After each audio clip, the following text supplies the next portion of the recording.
اے نبی صلی اللہ علیہ وآلہ وسلم، تم ان لوگوں کی ہدایت کے ذمہ دار نہیں ہو، بلکہ اللہ ہی جس کو چاہتا ہے ہدایت بخشتا ہے۔ اور مومنو، تم جو مال خرچ کرو گے تو اس کا فائدہ تمہیں کو ہے، اور تم تو جو خرچ کرو گے اللہ کی خوشنودی کے لیے کرو گے،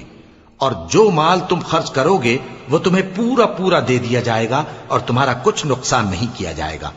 اور ہاں، تم جو خرچ کرو گے تو ان حاجت مندوں کے لیے جو اللہ کی راہ میں رکے بیٹھے ہیں اور ملک میں کسی طرف جانے کی طاقت نہیں رکھتے اور مانگنے سے آر رکھتے ہیں، یہاں تک کہ نہ مانگنے کی وجہ سے ناواقف شخص ان کو تونگر خیال کرتا ہے،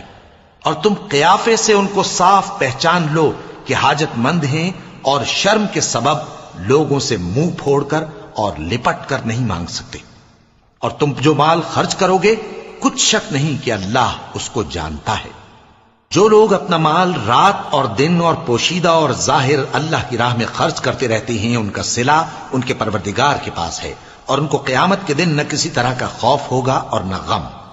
جو لوگ سود کھاتے ہیں وہ قبروں سے اس طرح حواس باختہ اٹھیں گے جیسے کسی کو جن نے لپٹ کر دیوانہ بنا دیا ہو، یہ اس لیے کہ وہ کہتے ہیں کہ سودا بیچنا بھی تو نفع کے لحاظ سے ویسا ہی ہے جیسے سود لینا، حالانکہ سودے کو اللہ نے حلال کیا ہے اور سود کو حرام۔ تو جس شخص کے پاس اللہ کی نصیحت پہنچی اور وہ سود لینے سے باز آ گیا تو جو پہلے ہو چکا وہ اس کا، اور قیامت میں اس کا معاملہ اللہ کے سپرد۔ اور جو پھر لینے لگا تو ایسے لوگ دوزخی ہیں کہ ہمیشہ دوزخ میں جلتے رہیں گے۔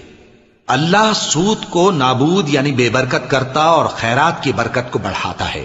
اور اللہ کسی ناشکر گناہگار کو دوست نہیں رکھتا۔ جو لوگ ایمان لائے اور نیک عمل کرتے اور نماز پڑھتے اور زکوٰۃ دیتے رہے، ان کو ان کے کاموں کا صلہ اللہ کے ہاں ملے گا، اور قیامت کے دن ان کو نہ کچھ خوف ہوگا اور نہ وہ غمناک ہوں گے۔ مومنو، اللہ سے ڈرو، اور اگر ایمان رکھتے ہو تو جتنا سود باقی رہ گیا ہے اس کو چھوڑ دو۔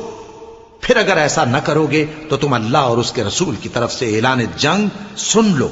اور اگر توبہ کر لو گے اور سود چھوڑ دو گے تو تم کو اپنی اصل رقم لینے کا حق ہے،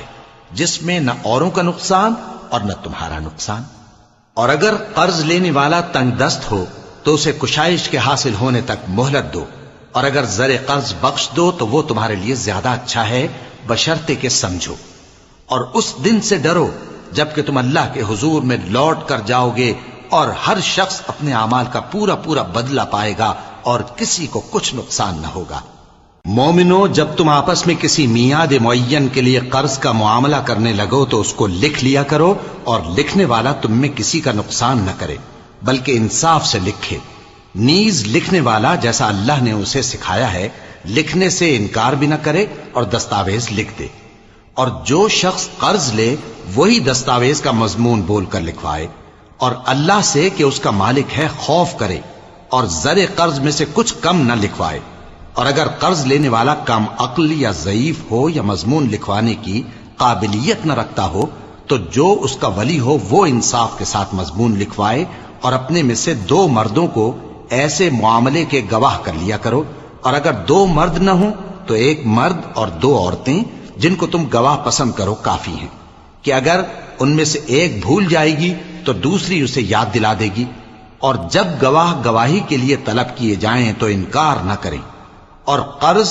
تھوڑا ہو یا بہت اس کی دستاویز کے لکھنے لکھانے میں سستی نہ کرنا۔